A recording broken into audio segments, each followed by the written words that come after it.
And now, you're tuned in to RBLR, the home of Tampa Bay's Reveler Sports.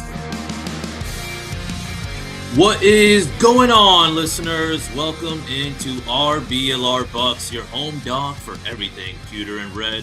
It's your guy, Musab, one of your co-hosts tonight. And first off, appreciate y'all for pulling up, tapping in, whether you're listening in the car, at the gym, or posted up somewhere warm. Because, hey, Florida's heating up, and so is the football talk. Now, look, yes, the season might be over for our beloved Buccaneers, and the offseason journey has officially begun. But you already know we still get a little bit of football as we drift away from the football bay. All right. I'm going to settle down. I'm getting a little bit poetic for no reason. But for real, though, we got some spicy Bucks moves cooking. Some great football this weekend from college to the NFL and shoot. Even some semi-pro love. Quick shout out to my Tarpon Springs Pirates Tangerine Bowl champion. So you already know the vibes. It's always football out here. But more than anything, we're here to get all into the action, breaking down the X's and O's, diving deep into the Bucks offseason and what it means, what's next, and how it all comes together. And listen, I'll tell you this podcast table, you're always invited to it. So let us know in the comments, however you're listening to this, however you're feeling, what moves you love, what moves you hate, and what you want to see next. And of course, a big shout out to the rest of the RBLR crew for holding it down as always. And now it's time. Let me introduce my guy, my co-host. Bringing that Florida Bay energy, that Sunshine State heat, because it's warming up and so is the conversation. Mr. Carter Brantley, how goes it, my friend? It goes. Yeah, like you said, there's still a lot of football stuff going on, a lot of NFL action to talk about. We just got done with our Bulls show. We're doing double duty. So definitely hit that like and subscribe button if you want us to continue to, do double duty and hear from us twice in one night. Next time, I think next week will hopefully be on Wednesday, but today we're obviously doing a little Friday show. I kind of like doing a show on a Friday, mixing up a little bit. But yeah, we've got a lot of NFL news to talk about. A lot of Bucs stuff to talk about, surprisingly, for a team that's been, that didn't even make the playoffs. There's a good bit of news to break down, to analyze, and all that stuff. So we'll get right into it. The big one, Zach Robinson. He is the new offensive coordinator. He worked with Baker Mayfield in LA, sort of to give a little bit of background with him. And for the past 2 years, he has been the Atlanta Falcons offensive coordinator under Raheem Morris, who has been fired from Atlanta as their head coach. And he was probably going to be without a job, and so they moved on to Kevin Stefanski, who brought in his own offensive coordinator, Michael Reese. And so they've moved on from him. And now Zach Robinson just going within the division, going a little bit south, in the NFC South to the Tampa Bay Bucks.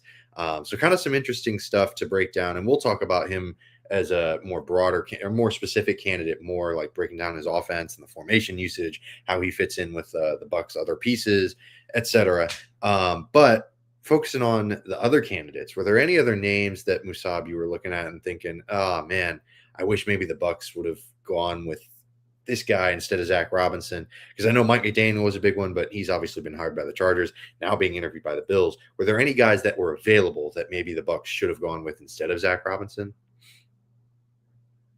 To be honest, no. I was pretty just big on Mike McDaniels, and then after that, it was we can, Carter, you can really defend a lot of these candidates that were in the market, and then you could also, speak very, poorly of them for how they've done, because clearly there's a reason why they're on the market. You know what I'm saying? Right. So for that reason, all I really wanted, and I feel like a lot of others feel the same way, as someone who has experience. Now, of course, there's the only one who I like, minus that was, the Nate Shields guy from the Rams. I feel like, that could have been a good move had we, got him like last year or something. So, but no, man, look, I'm happy with it. I think it's, not some, exciting move or, exciting pickup, but for what it's worth, he has experience.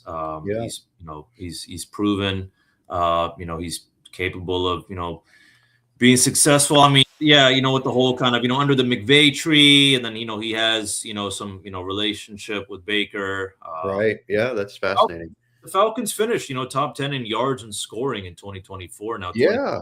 was weird. And, they had the whole Michael Penix, Kirk Cousins situation. Right. That's a factor. I'm not saying, oh, no, that's his, excuse or something. So, no, I think, I guess maybe having, that kind of, West Coast influence I heard from some people is, good to know. But, yeah, man, I just have to say I'm hopefully kind of just, optimistic. I think this is the best we could have done.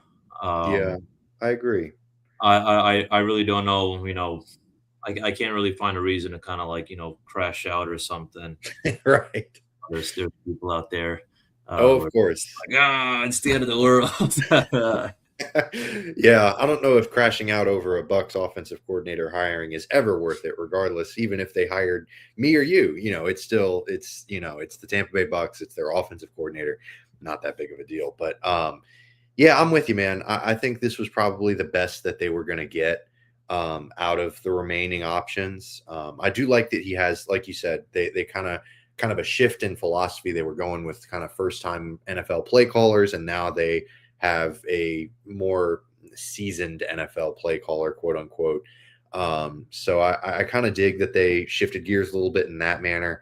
But you mentioned the Baker connection. How much do you think that kind of boosted his stock? Do you think that was kind of a mitigating factor in terms of who they went with for this offensive coordinator position, like his prior connection with Baker in LA?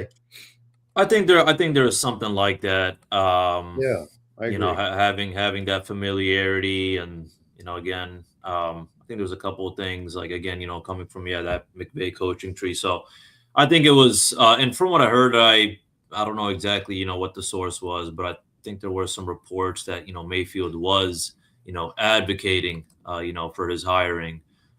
So yeah, man. Overall, I feel like I'm happy. We can always say there's it looked bad last year for the Falcons. Yes, it did. But for what it's worth, I mean his first solo kind of year being an offensive coordinator. I mean the Falcons did pretty well. So I think he has that capability. Maybe wrong place, wrong time. Something like that. So. For sure. But to summarize it all, I think we can all clearly, say that they would take this guy over Josh Grizzard in a heartbeat. I have nothing against Josh Grizzard. I think it was just a bad move. We just did something internal. We thought it would work out because we, struck, with Cohen and Canales. We thought, this guy's, in the system. I don't blame them, but it just didn't work out. And the only thing, though, is, Carter, I think this is my question for you is, but then again, Todd Bowles comes in the picture because everyone hates him, rightfully so, which is, can Baker Mayfield, stay with an offensive coordinator for more than a year? Man, that's because the thing is, everyone's thinking, well, whoever we get an offensive coordinator, at least what the whole Mike McDaniel situation was, Mike will come on in, be OC for a year or something, and then we'll find a way to get rid of Bowles or something. You know what I'm saying? So that's, he would get the heir to the throne or something. So I don't know. I don't know, man. It's a great question. I do wonder whether or not that avenue could still very much be open because McDaniel is interviewing for the Buffalo Bills head coaching job. So that door could close, but there's still the possibility that, McDaniel just is an offensive coordinator for a year in LA. And then the Bucks get rid of Bowles, and McDaniel still ends up at the head coaching position.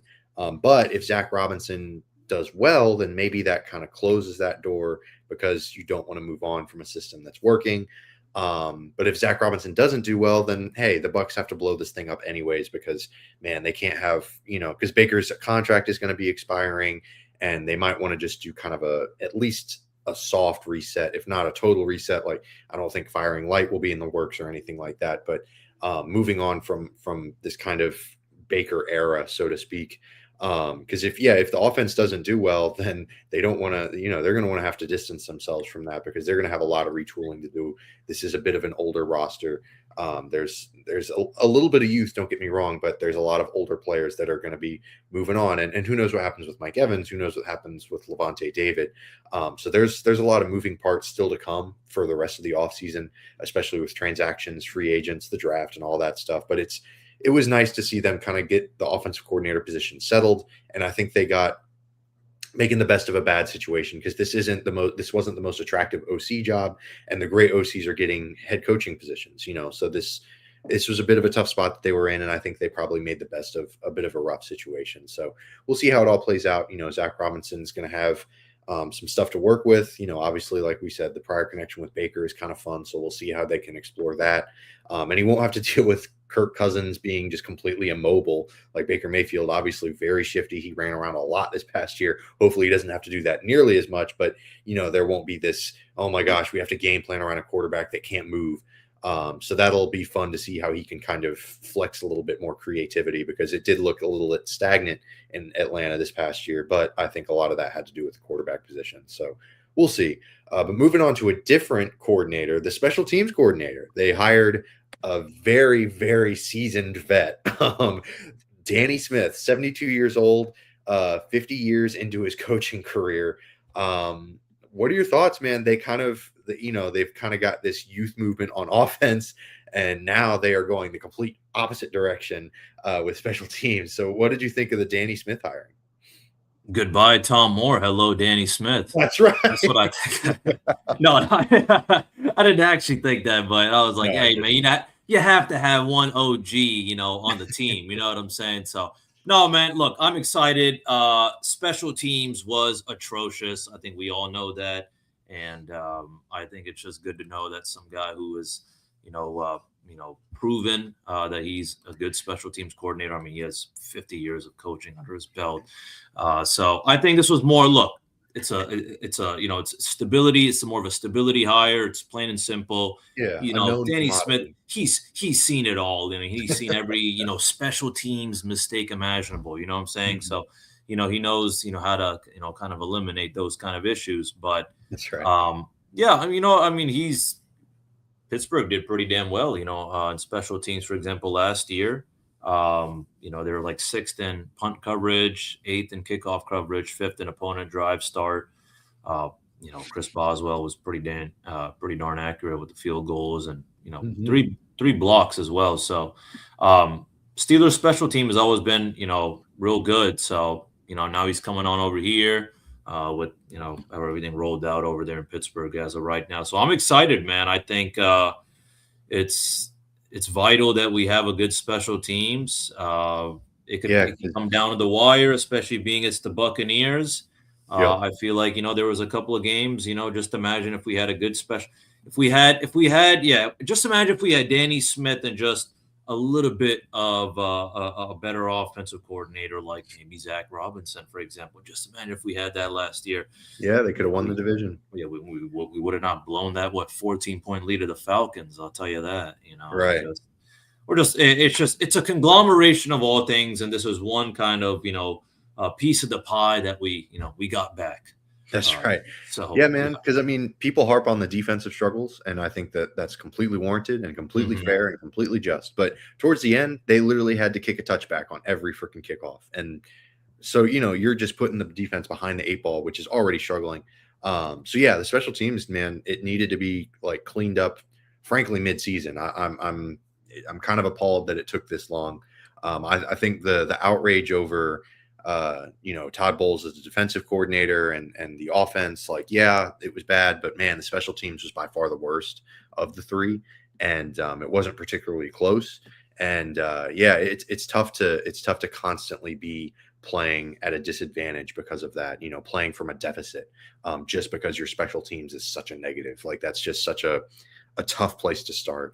So it's good to have a foundation like this. And there were some other candidates that they interviewed. I think they were up to 4 known special teams coordinator candidates, very different from Danny Smith. They interviewed Lions assistant special teams coach Jet Modkins. He's only 30 years old, so that's quite a quite a difference in experience there. Also Dolphins special teams coordinator, former Titans guy, Craig Aukerman. He was 49, so a little bit more seasoned, but then we get back a little bit younger with Coach Anthony Levine Sr., 38 years old. He was also interviewed. And then Michael Clay, Philadelphia Eagles special teams coordinator, was interviewed as well. So they had a variety of candidates, and those were kind of the other options that they went with. But I think they made the right choice. I think this is a very solid upgrade. So I'm really happy with Danny Smith, and hopefully he can kind of turn this ship around, so to speak. But if you're looking to turn your wardrobe around, if you're looking at the clothes, if you're looking at, what you got rocking, and you're thinking, man, the spring's coming, I need to do some spring cleaning of this wardrobe, I need to do some upgrades, definitely head to shop.rblrsports.com. We've got some really great Tampa Bay sports gear for you there. And we'll give you a promo code. That's Cannon, CANNONS, for 10% off your entire order. If you want to look like Musab Tariqos right now, look at him. Sir. Yeah, you get that real comfy, doesn't shrink at all. That's right. Seriously, top tier quality. That's right. Yep. You got to want it. You got to have it. So definitely check it out. We'd really appreciate it. Way to support the pod. So we'd really appreciate that. But moving on to the second half of our episode, we're going to focus a little bit more on the NFL at large instead of just the Bucs, because there was a lot of stuff. There were some games, and we'll get to that as well. And one of the biggest games, the Bills taking an L, and as a result, Sean McDermott, he is gone. They fired him. Long tenured head coach in Buffalo. A lot of that going around. Mike Tomlin's gone. Harbaugh's gone from Baltimore.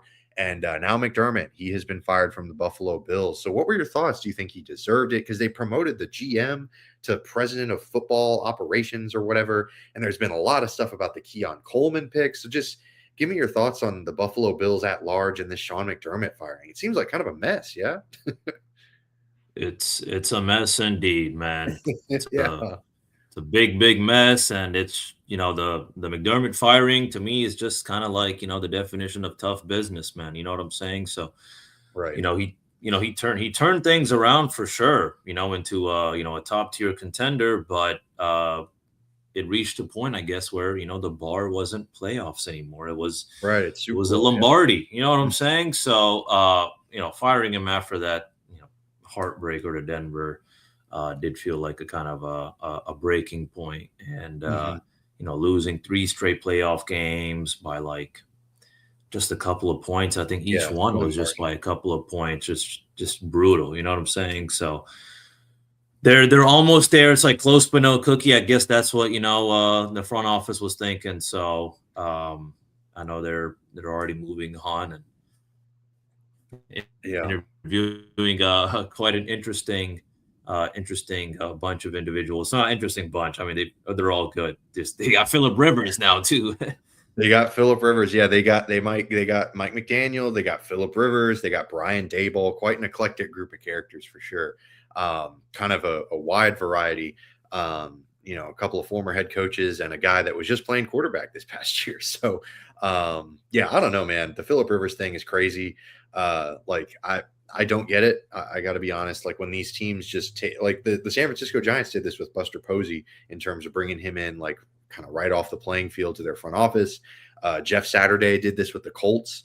Ironically enough, they brought him in as kind of an remember that head one. Coach. Yeah, like out of the booth, like no prior coaching experience at all, like not even a position coach or anything like that.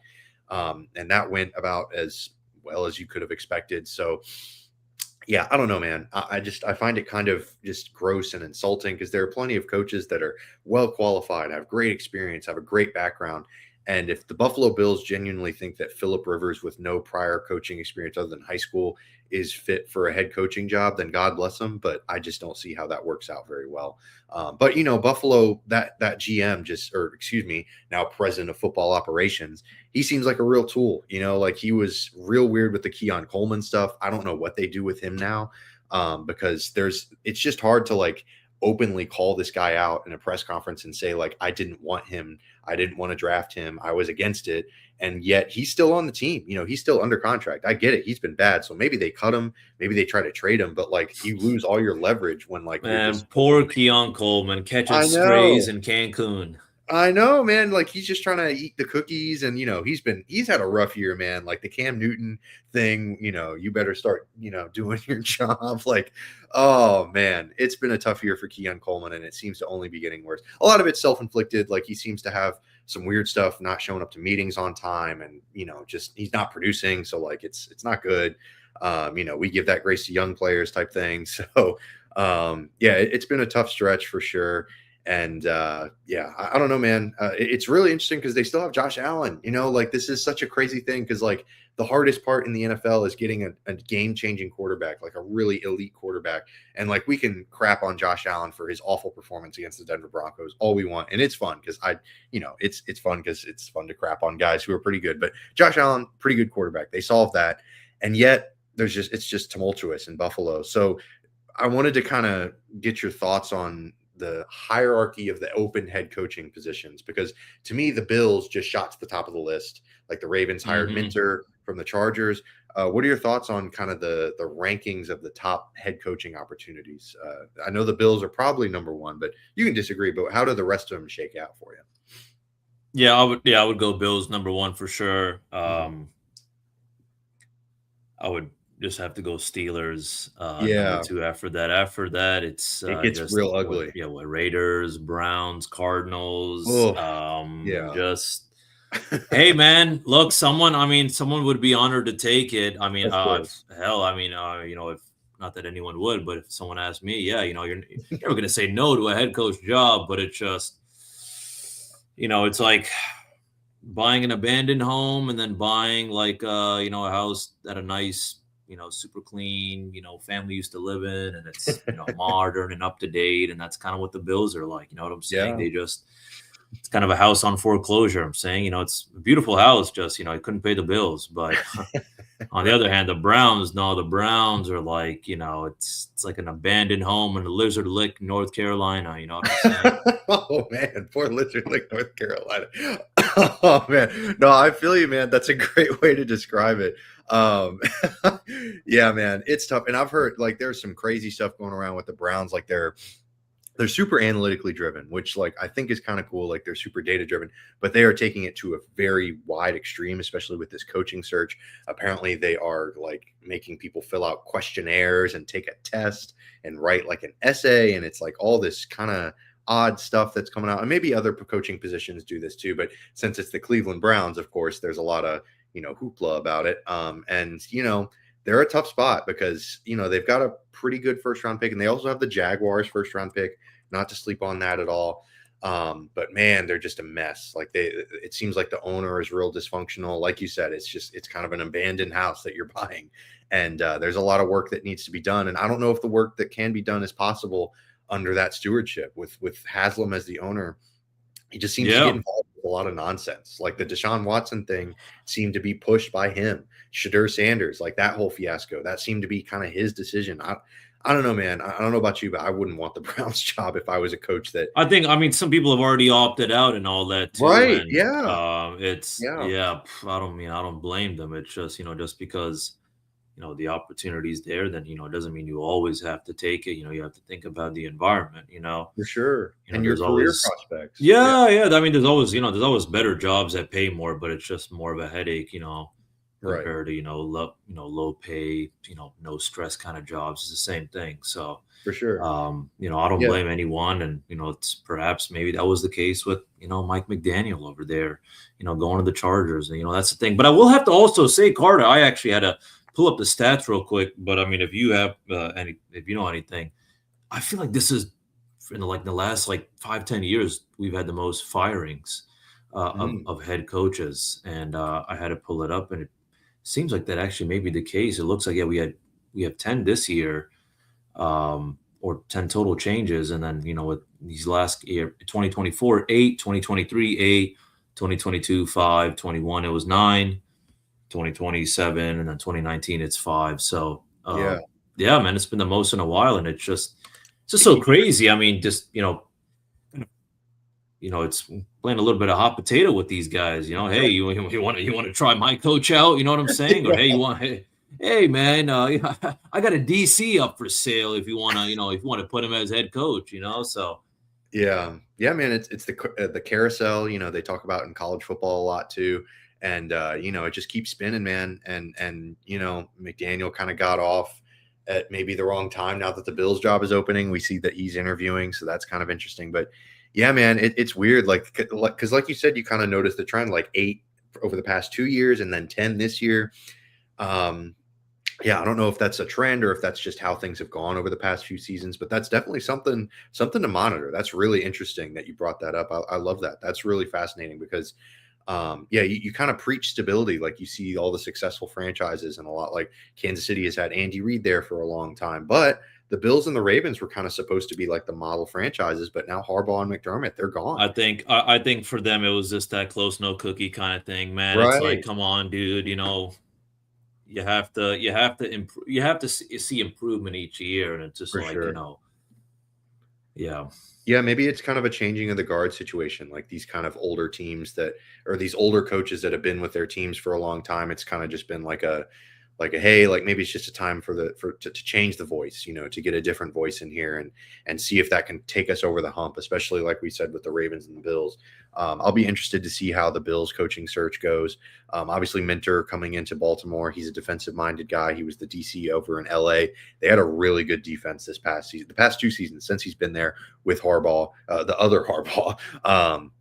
He's done a tremendous job, and I think that missing out on oh my goodness, how am I blanking on the Seahawks head coach's name?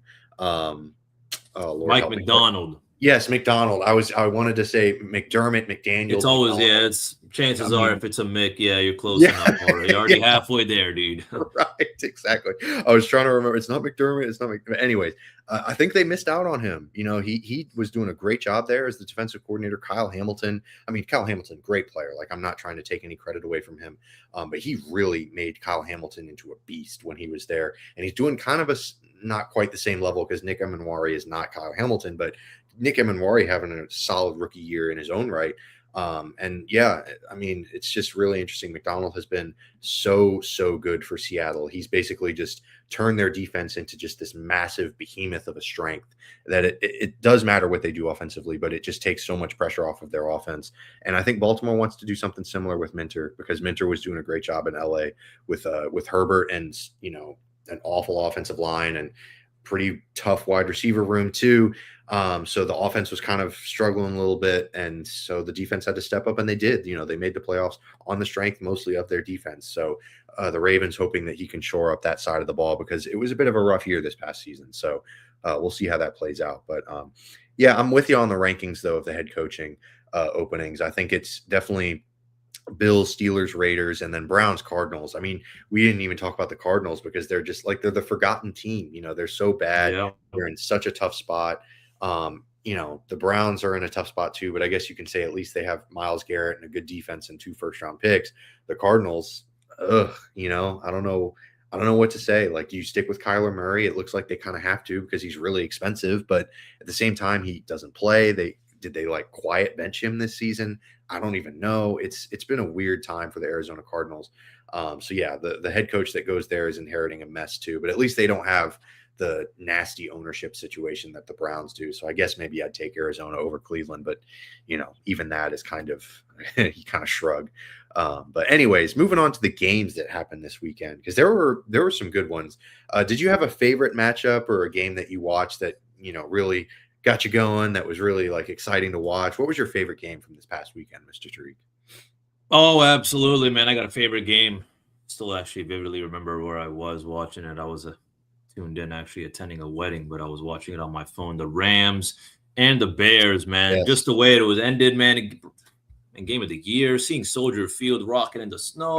Oh man, a little bit of that great. old school NFL, the miracle throw. Oh my God, from Caleb Williams. That was that was nuts, insane dude. stuff.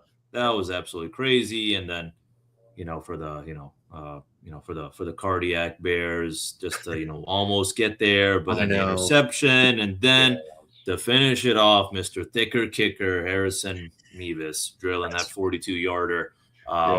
Pretty iconic. So just what a good game. Just refreshing to see. First of all, I always love close games, and on top of that, Bears put up a great fight. Oh yeah, iconic finish. hate to see him go out like that. But what a great game. And yeah, man. What about you, though? I mean, that was definitely my favorite. Like, that was just such iconic NFL, like at its best, like the snow, Chicago. I mean, the Rams, kind of the new age team going up against the old head Bears organization, but also they have Ben Johnson and Caleb Williams, the hot new guys. So that was such a cool game, man. Yeah, the Caleb Williams throw, like that's Yeah. like what? Yeah, Dude, I didn't know you could move like I thought I was watching the video on like fast forward. I was like, Right. wow, man, you Right. can move like I was like, dang, man, you can move like that. All right. And then he just turned around and just yeah. My Man. goodness. Yeah, insane stuff. And it was such a bummer to see like him and DJ Moore. It was a miscommunication, or DJ Moore gave up on the route, or Caleb threw a bad ball, a bad decision, whatever the reason may be. It was a disappointing ending for sure. But it was one of those things. I feel super confident that the Bears are going to be back next year with a vengeance. Johnson seems to have a really good grasp on that offense. And with that level of offensive production, with that talented of a quarterback, they have all their picks. They didn't give up any first-round picks to build their roster this past year. So, yeah, I'll be curious to see if they move on from DJ Moore, because he seemed to struggle a little bit this past year, and Luther Burden's stock is just through the roof. Like, I love Luther Burden. That man is shifty. That man is insane with the football in his hands. And Roma Junze took a little bit, he had a bit of a tough season, but, he's still a very talented wide receiver, and I have complete faith that he can bounce back as well. So, yeah, but the Bills, Broncos, the Broncos pulling it out at the end despite, losing Bo Nix is tough. I don't know how. Jared Stidham, man, if anyone can do it, it's Sean Payton. Like, he's, the offensive guru or whatever. But man, that was tough to hear about. Like, right after the game too. Like, it was just like you're riding the high and then just like crashing down, because the Patriots are a solid team. They looked really good against the Texans, because the Texans have a really elite defense, like better than I don't want to just, the Broncos have a solid defense as well, but the Texans defense kind of on another level, which it'll be interesting. That's another thing we can talk about in future episodes. What do the Texans do with CJ Stroud? Because he looked I was just about to say, man, the memes that we saw were justified. Oh, yeah. My gosh. Yeah, I couldn't believe it. Mm-hmm. I mean, I get it. The offensive line is terrible, and he's throwing to Stephon Diggs or not Stephon Diggs, Nico Collins, and who else, but at the same time, man, gosh, that one pick that he threw that he just like was getting hit and he just threw it up. Yeah. Like, what's going on, man? Like, that can't happen at all. But in a playoff game, it just, man, you get the young lad's still a little shook. So yeah, indeed, man. Indeed, the young lad, very shook. And I mean, when you know your O-line ain't hit, you already are a little naturally shook, right? Like, going up against. I already don't have 100% confidence or trust in my guys. Hopefully they get the job done, and hopefully I find someone. You know what I'm saying? So yeah, man. Yeah, it was tough to watch for sure, but it's going to lead to some really interesting matchups. The Rams Seahawks rematch is obviously fascinating. Patriots Broncos. We've seen Nick Foles. He tweeted about going out and beating the Sean Payton led Saints. So, it's really interesting. I don't know how it's going to turn out, how Jared Stidham fits into this, because, he's a backup quarterback for a reason. But at the same time, like, of all the backup quarterbacks in the NFL, I think he's an above average one. So they could be in a lot worse situation, I guess. But man, it's still a backup. You're still not in an ideal situation. But who do you got in the Super Bowl, Musab? We're about to log off here, but before we go, yes, sir. Yeah, man. I got Seahawks, Patriots. Seahawks, Patriots. I mean, the Seahawks are the team to beat right now. Patriots, they're a damn good team. And then unfortunately, I just have to say, losing Bo Nix. It was man. It's a massive blow. I mean, the guy's balling out, but I do want to sprinkle in that, that kind of Sean Payton backup factor. Sean Payton is actually pretty elite with, winning with backup quarterbacks. Yeah. I think he's like 5-0 with Teddy Bridgewater in New Orleans. And Taysom Hill. Taysom Hill. So could be a little bit of that revenge narrative with Jared Stidham, but I'm sorry, man. I gotta lean Patriots, but I wouldn't be surprised if it, comes down to the wire. The defense of the Broncos is real good. I mean, you got Patrick Surtain, the secondary is playing an all-pro level. J.K. Dobbins with the run game. if he's healthy. And then, we'll see what else is going on. And you get the home field advantage, at Mile High. So Yeah. that one's the game to watch. I think Seahawks should handle business, but it's going to be Pats, hopefully, and man. it's going to be the Pats Broncos show. I hope Stidham actually has a good game. Yeah, me too.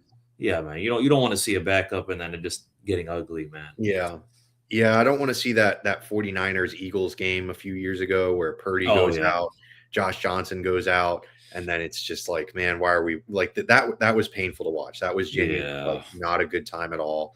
Like those, hopefully Stidham's able, knock on wood, stay healthy at least, and hopefully he's able to have a good game, because I do want to watch some competitive football, because man, these playoffs have been outstanding, and I really want that trend to continue.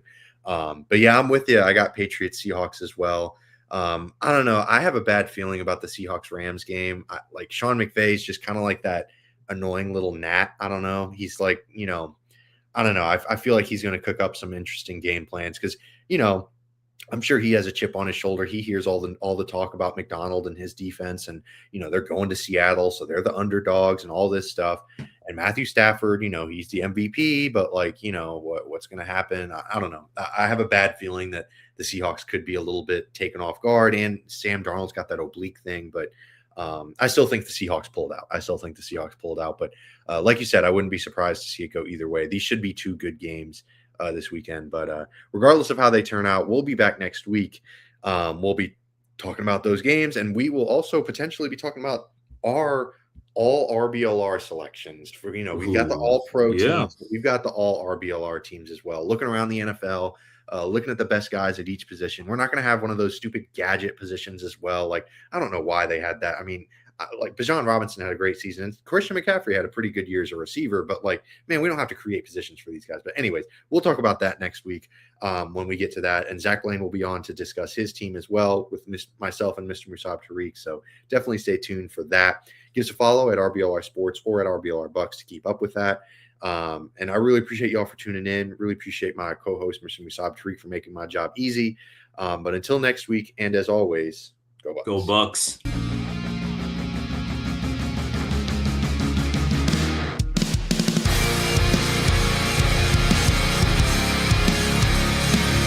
Thank you for tuning into this presentation by RBLR Sports. On your way out of the stadium, please remember to like and subscribe.